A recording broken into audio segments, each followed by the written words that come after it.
interests, so to speak. But it's like when you think about like the candidate that's supposed to represent you as a person, like you would like to think that they came from a similar background as you hold similar beliefs. But like the people that I feel like a lot of people invest their like hopes and beliefs in, and like they don't know anything about your life, like anything that you tried to that you struggle with daily.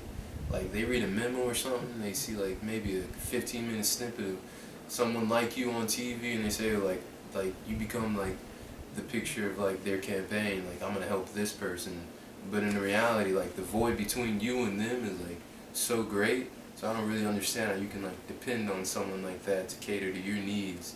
There was one You're better guy off doing it yourself. I don't remember where he's running. He's like running for he's running for Congress in a different state. But he like I wanted to say he was like 27 when he. How old did he? Oh, shoot, I can't believe I forgot this. Does anybody remember offhand how old you're allowed to be and still run for Congress? I know you have to be 35 to run for president. I think 25. That's my first guess. He looked like he was like between 27 and 31, and he like started advertising maybe in 2009 that he was going to run for Congress in 2016.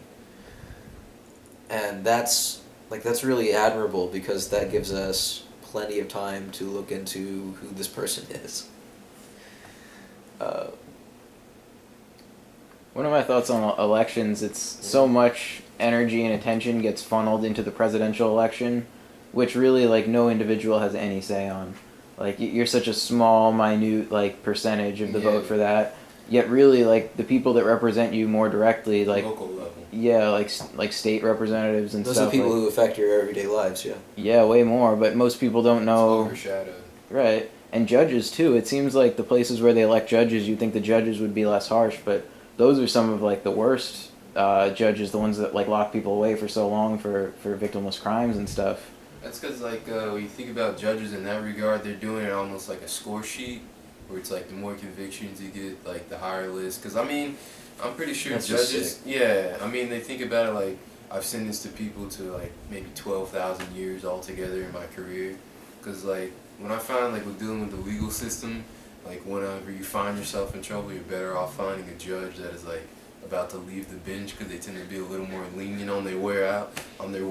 So I mean, that's just my feel for it. Well, if you had, it's just, I might be preaching to the choir, but I'm gonna say it anyway. If you had the desire in your heart to get more convictions, it's like you would have to automatically assume that everyone approaches your bench really did it, and that you're out there to prove that they really did it. Yeah, but you're trying to paint the portrait on yourself like I'm tough on crime, you know. Right. And that's what gets you there. 'Cause that's what people want is like security. Which doesn't prove that you're stupid. It proves something worse. It proves that you're fake. And I guess it plays into the idea like jail is somehow a solution to crime problems. Like jail, I feel like it's just another form of slavery. Like especially like I'm not meaning to play like the race card or anything, but you look at the demographics of like. No, I know exactly what you mean. With the demographics, it's just absurd. It's way too skewed to not be racially motivated. I mean, it's just. I mean, that's one of the conversations that you don't hear a lot. So I mean, that frustrates me. It's like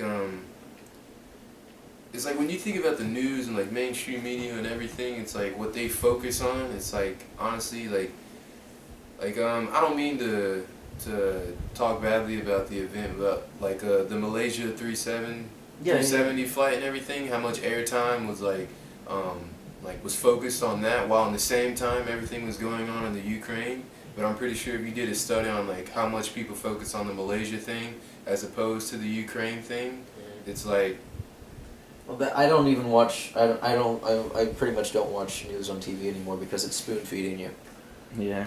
I mean, but I like to see what people are like, what people are thinking, because I mean, this is what like. You like to you like to sneak into the puppet theater every once in a while. Yeah, I get it. Yeah, I feel that way. I gotta just keep up with the mainstream news just to see what people are consuming. And yeah, but I mean that like keep up with the opposition. I'm not that optimistic. I'm not that brave. I can't stand it. Yeah, but about the numbers, like it being like a new form of Jim Crow, Law Enforcement Against Prohibition is a great organization. It's comprised mostly of former law enforcers that are against the war on drugs. And they point out that in apartheid South Africa, the rate at which people of color were locked up was far lower than the rate at which people of color are locked up right now on using the drug war.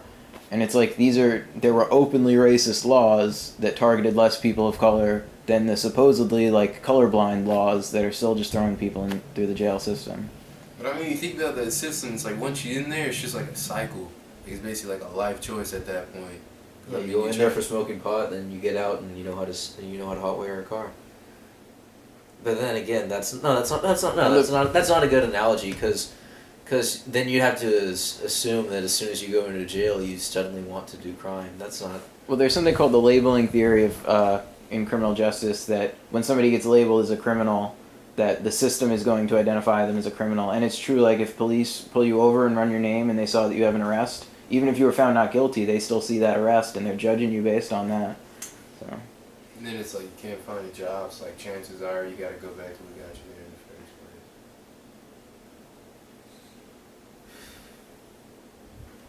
place. Yeah, the drug war.